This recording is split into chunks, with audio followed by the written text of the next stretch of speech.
Se uma das partes não quer, como esse senhor, e vai pro judiciário. Não, o divórcio já é decretado agora. Mudou muito. Agora não tem. Pode arrastar a questão patrimonial, pode arrastar a questão até propriamente da guarda mesmo, por conta desses estudos psicológicos e sociais que têm que ser feitos. Mas o divórcio não. Mas o divórcio já é decretado de plano. Quanto mais saudável for a convivência dessa criança com o pai e a mãe, mais saudável será esta criança. Exatamente. Né? Porque os adultos, o que eu vejo é que às vezes falta um pouco dessa consciência nos adultos. Vamos lá, consciência. E aí tem uma palavrinha dessa responsabilidade. de maturidade. De maturidade. Sim. E a gente vê... porque daí eu começo a tomar as decisões baseadas no que eu estou sentindo. Então, com base no egoísmo. Exatamente. Então, acredito que vocês consigam, com essas mediações de conflito, com essa questão de tentar resolver de forma amigável, fazer com que cada um enxergue o que é melhor para a criança e para todos, e não só o que é melhor para mim. Exato, e até para si, num outro momento que ela não consegue mais ainda perceber, frente. Né? Porque... Sim. Todo mundo depois busca, né? Já tivemos casos ali, eu não quero que o pai se aproxime do meu filho, a mãe falando, porque ele não quer mesmo, então eu não quero. E aí depois, no decorrer de uma ação, eu quero, porque eu fiquei pensando, e se acontece alguma coisa comigo? Se acontece, depois eu não tenho agora família, e aí? E como vai ficar minha filha? Então, vê como as pessoas depois modificam o próprio pensamento. E mudam. Refletem. Eu conheço casos de mulheres que também não queriam a presença do pai, fizeram de tudo para não ter a presença do pai, lá pelas tantas começaram a refletir. Por quê? Porque ela trabalha, porque a pessoa precisa ter a vida dela, e às vezes compartilhar... Mas isso a gente percebe que depende muito de nós fazer as pessoas enxergarem isso, que elas vão precisar do outro também, da gente não colocar lenha na fogueira para aumentar aquela raiva daquela pessoa daquele momento, porque depois pode se arrepender, né? Então a gente percebe que isso depende muito da gente ter calma naquele momento, de estar ouvindo aquela situação e pensando, daqui a pouco ela vai se acalmar, ela vai ver que dá pra fazer de um outro jeito. São advogadas e psicólogas. O bom é que a psicóloga ela incentiva a pessoa a buscar dentro de si a resposta. A gente não tem essa limitação. A gente já dá, né? A resposta. A gente já dá a resposta. Ao invés de fazer 2 anos de terapia, eu já vou dizer assim, assado. Tá aqui a solução, tem esse caminho, esse caminho. Mas é que vocês realmente humanizaram essa situação, porque a pessoa chega lá, mesmo que esteja com raiva, mesmo que não tenha razão, de alguma forma a pessoa chega com uma dor. Exatamente. Não é isso? Ela chega com uma dor. E o que a gente tanto fala de inteligência emocional, naquele momento a pessoa tem zero inteligência emocional, para desenvolver um raciocínio claro, cristalino, não só para aquele momento atual, presente, mas para um futuro, e um futuro próximo, né? Não estou falando do futuro daqui a 10, 15 anos, um futuro próximo, sobre as consequências daquela atitude, às vezes intempestiva, né? Uma atitude muito, às vezes, agressiva, né? O arrependimento, ele sempre vem. É uma coisa que a gente falou naquele episódio ali, falando de inteligência emocional. E aí eu fiz até uma brincadeira, perguntei, quem que já tomou uma decisão na hora da raiva e não se arrependeu? Falou assim, não, cara, fiz certo. Ou que em algum momento tenha tomado uma decisão e tenha se arrependido. É 100% praticamente. É difícil a gente tomar uma decisão na hora da raiva, na hora da explosão, que a gente realmente fale assim, cara, era isso que eu tinha que ter feito. Fiz certo. Tô orgulhoso da ação que eu tomei. Dificilmente acontece isso. Se a gente não para, não pensa, aí, às vezes contar até 10 ajuda. Se não ajudar, conta até 20, 30, 1000. Talvez o tempo precise ser maior, mas deixar essa adrenalina baixar para tomar a decisão mais acertada. Às vezes as pessoas querem resolver de forma imediata um problema que está arrastando ali 20 anos e depois querem uma solução em 5 minutos. Mas até isso, né? Esse tempo aí para amadurecer as ideias é importante mesmo, porque daqui a pouco se acha uma outra solução que nunca né, ninguém cogitou. E a conversa que nós temos que antecede o processo judicial propriamente dito, que quando antes que a gente vá lá e tomar uma medida judicial, a gente busca conversar com as partes, ou enfim, com o próprio profissional, né, porque nós até preferimos que quando é possível a pessoa tenha um profissional da confiança dela, com outro advogado. Tá. Para que a gente busque ali antes de qualquer medida judicial. Mas, claro, se for inevitável, também, como a gente falou, no curso temos como sentar também ali, vamos, quem sabe... Pronto, já está durando tanto tempo, tem gente que diz assim, ai, meu Deus do céu, eu tô não sei quanto tempo ali esperando e nunca sai uma decisão judicial. Mas, de repente, então, quem sabe a gente facilita um pouquinho e cede. Não precisamos entrar num acordo completo. Isso é importante também. Tem vezes que a mediação, por exemplo, no judiciário, funciona, eu estou de acordo com essa parte e com essa parte. Mas isso aqui não consegui ainda... E aí isso continua no processo. E aí continua no processo. Ele pode ser parcial. Pode ser parcial. E isso também já vai ali descarregando um pouquinho do peso. Sim. Aquela relação... Porque eu conheço o casais... envolvimento emocional que vai... olha, diminuir, já não tô mais tão... Eu sou muito favorável a essa forma amigável de resolver as situações.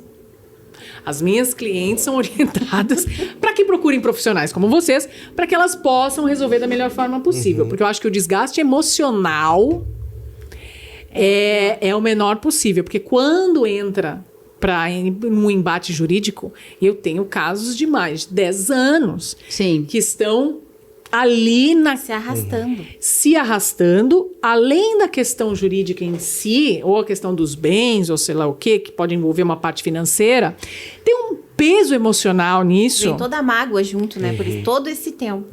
E a pessoa não consegue se desconectar daquela situação, ou seja, ela perdeu 10 anos da vida. Ela poderia estar muito melhor, numa situação muito melhor. Para viver o novo até, né? Para viver o novo, numa outra condição, talvez. E ali ela tá... Nós passamos um tempo atrás por uma situação bem peculiar lá no escritório. Uma cliente entrou em contato, nós não conhecíamos ela, eu acho, não me lembro agora. E disse, eu quero me divorciar. E o meu marido tá de acordo, né? Tá, vamos resolver. Que ótimo, que bom, né? Então, venham os dois pro escritório, a gente redige um termo de acordo e pede homologação pro juiz. Que lindo, que bom, né? Ficamos muito felizes. Melhor cenário. Ótimo, né? Nossa, olha que fácil. sinal. Até muito assim frio mesmo? até. E foi assim mesmo? Claro que não. Isso eu não queria saber. Claro que não foi. Que frieza, né? Porque tem que ter uma graça sempre, né? Não dá pra ser assim. É com emoção ou sem emoção? Com tem que emoção. perguntar. Com emoção. Dificilmente uma relação vai acabar sem emoção. E aí marcamos o dia pra ela ir lá no escritório. E aí ela chegou primeiro e disse, o fulano está vindo. Ok. Até então tava tudo certo. Na tranquilidade. Numa paz. Musiquinha relax no fundo. Passarinhos cantando. Coisa boa, daqui 30 minutos eu tô indo embora. Tudo a gente pensou, né? Cafezinho, balinhas e tudo. Lindo. Chegou, né, o companheiro com as 2 filhas junto. E o companheiro não queria se divorciar. Ele não queria. Eles começaram ali numa discussão de eu quero, eu não quero, tu fez isso, tu fez aquilo. Ele ficou bem abalado. Ele ficou bem alterado. Eu cheguei a pensar que eu ia ter que chamar a SAMU. Eu fiquei bem preocupada. Porque pode acontecer. Porque ele ficou muito alterado. Porque aquilo era uma descarga emocional, às vezes, muito uma forte. Uma situação totalmente desconfortável pra ele que ele tava. Ele não sabia que ele tava indo lá na pra isso? Sabia. Ele sabia pra que ele tava indo. Mas sabe aquela assim, vou tentar mais um pouquinho? Vou tentar. Só que assim, foi uma coisa totalmente, assim, a gente ficou acho que a tarde toda. Ele não quis, mas ele também não soube expressar pra ela que não queria. Não soube correr atrás do prejuízo. Não, ele só piorou. Acho que também não era possível, porque ela já estava bem decidida. Bem decidida. Né? Então, também não adianta, né? Então, além de psicólogas, vocês também são paramédicas. Assim, porque dependendo da situação... Coraçãozinho. Precisa ativar outras competências aí, né? Pra poder resolver a situação. Eu fico imaginando como é uma cena. Porque eu, como coach de relacionamento, eu não atendo os casais juntos. Sim. Porque eu não faço mediação de conflitos. Então eu sempre atendo separadamente. E fico meio imaginando numa situação dessa. Vem dos dois e as crianças. Não é um... Imagina, ele levou... Não existe, né? Vamos dizer assim, não é o corpo. Ele é totalmente impróprio ele levar os filhos para participar do momento. Levou um escudo, desse, né? Exatamente. Levou um escudo. Exatamente. Eram aquelas... Meu Deus, fiquem com pena, por gentileza. Alguém que tenha pena. Alguém fica do meu lado. Olha aqui os meus filhinhos e tal. Puxa vida. E eles acabaram... Como que terminou a história, Renata? Não, e aí nós ficamos, né, uma tarde toda ouvindo eles conversarem, tentando apaziguar, dizendo, né, calma e... Sim. Vamos pensar com calma, o melhor para elas, né, para as duas filhas, que eram duas meninas e tal. Conseguimos, depois de muita conversa, de todo mundo achar que o cara ia passar mal, né? Conseguimos, então, fazer o acordo. Deu tudo porque certo. Não tinha, né? Dizendo, quando uma pessoa está disposta, infelizmente não tem como... Mas foi uma situação bem... Um casal, ele precisa dos dois quererem estar juntos. Se uma das partes não quer, não tem como. Exatamente. A parte emocional, daí a gente não conseguia consertar, a gente só podia ali, né? Então, fazer a questão prática funcionar da melhor maneira para eles. E que eu acho que é uma questão... É essencial que se resolva dessa forma. E que se resolva. E que chegue a um consenso. E que chegue a uma forma que fique... Mesmo que fique desconfortável, nesse caso, para uma das partes, mas que chegue a uma conclusão. Mas aí tu imagina se arrastar. Tá, ele não queria, por exemplo, naquele dia, não assinou o acordo. E vai pro juiz decidir. E vai pro judiciário. Pensa quanto tempo isso ia se arrastar até ter uma decisão. Curiosa agora. Né? E o sofrimento ia continuar, né? O sofrimento ia continuar e a decisão pior, dela né? não ia mudar, né? Mas isso, o que acontece, estou muito curiosa, se uma das partes não quer, como esse senhor, e vai pro judiciário. Não, o divórcio já é decretado agora. Mudou muito. Agora não tem. Pode arrastar a questão patrimonial, pode arrastar a questão até propriamente da guarda mesmo, por conta desses estudos psicológicos e sociais que têm que ser feitos. Mas o divórcio não. Mas o divórcio já é decretado de plano. Porque uma parte manifestou essa vontade, ninguém mais é obrigado a ficar. Já é suficiente ficar casado com a pessoa. Isso é muito importante. Então, já é decretado imediatamente. Geralmente, ou até antes da audiência, mas geralmente numa primeira ali, audiência de tentativa de conciliar, não é nem mediar, que tem, né, de praxe do judiciário, já se decreta o divórcio. É inevitável. Se uma das partes é inevitável, não quer, tem. Não existe mais aquela questão, antes tinha, né? Vai avaliar até de quem é a culpa do fim, do término do relacionamento. Meu primeiro casamento, doutoras, em que eu ainda não era coach, não tinha todos esses conhecimentos, foi um final, assim, bastante sofrido. E eu lembro, foi uma época... É porque, assim, eu não vou revelar a minha idade aqui, né, Renato? Porque eu já falei muito sobre ela. Mas era uma época que nós tínhamos que passar por uma separação. Sim, lá no juiz. Sim. Antes da separação, tinha uma sessão com uma pessoa que perguntava os porquês, o que tinha acontecido, e Aí depois, você ia lá pro juiz, tinha que se levar testemunhas. Então eu levei, as duas partes tinham que levar testemunhas para fazer a separação. Não era nem o divórcio, né? Era a separação primeiro. Isso. 2 anos depois, você voltava lá no juiz. Isso. E aí passava pelo processo novamente, eles perguntavam, é isso que vocês querem mesmo? E aí, eu fiz o divórcio. Aí convertia em divórcio. Convertia em divórcio, exato. Será que era por isso que os casamentos duravam tanto tempo? Eu tinha paciência pra aguentar. Na segunda, eu acho melhor não deixa assim. Vou ficar. Deixa assim. Olha, que situação era assim. Então, era um prazo enorme e, assim, era complicado fazer a separação. Imagina você levar testemunha, porque das partes, para informar, não, eles estão separados mesmo. E essa separação ainda, às vezes, era verbada ainda no registro de casamento. E depois o divórcio. Sim. Né? Aí fica aquela...